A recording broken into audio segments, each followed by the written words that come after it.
Okay, it's time na para magsalin ako ng mga atsara dito sa mga malalaking jars na meron kami ngayon or malalaking mga Tupperwares. Actually, wala pa talaga akong nabiling jars para sa mga pangbenta sa lahat ng mga gustong mag-orders. At as to the price, pinag-iisipan ko pa kasi wala pa akong costing. Pero sabi ko na kanina, may 50 pesos, 100, 150. Hindi ko lang sure kung may tubo ba yun. Kasi sobrang niyang hirap, guys. Mano-mano yung paggadgad. And kami rin mismo yung pumitas nitong papaya. Kami din yung nag-peel and everything. Ayan, tapos na. Actually, 2 days namin itong ginawa. Bali, 2 batch ito. Nag-first batch kami ng mga 10 kilos. And then, parang konti. And then, nagpabili ulit si ate ng 10 kilos. So, pumunta ulit ako para magpitas doon sa farm dito sa aming barangay.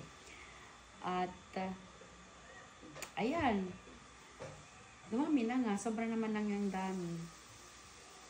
So, kahit hindi na ako naman to ilagay sa ref, so, mag-ano naman siya. Magtatagal naman kasi talagang pinigang-piga namin yung tubig niya. As in, dry na dry. Ayun, start na tayo. Kaya ko na magkwento. Pagod na ang person. Pagod ko rin ako, guys.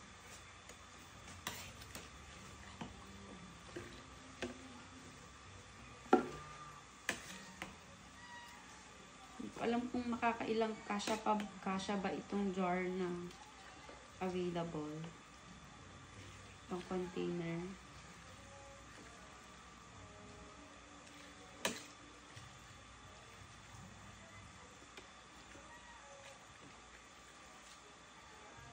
Ano ko na lang siguro to. Time-lapse na lang, no?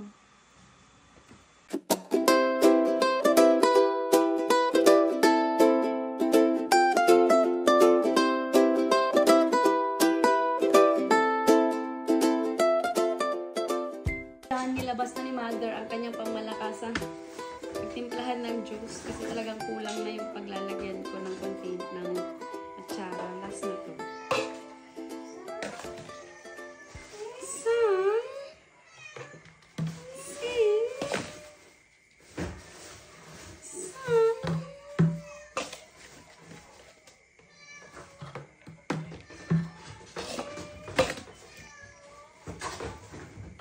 Dasi mapot ka nyami nga pusa.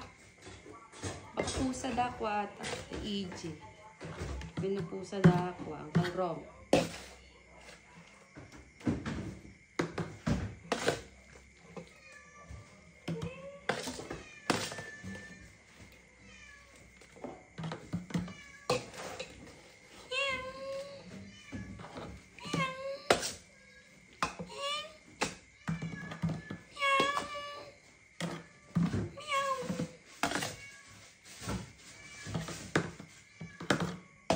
Bakit nang rumor? Bakit na rumor majay pusa? Wala makaruwag.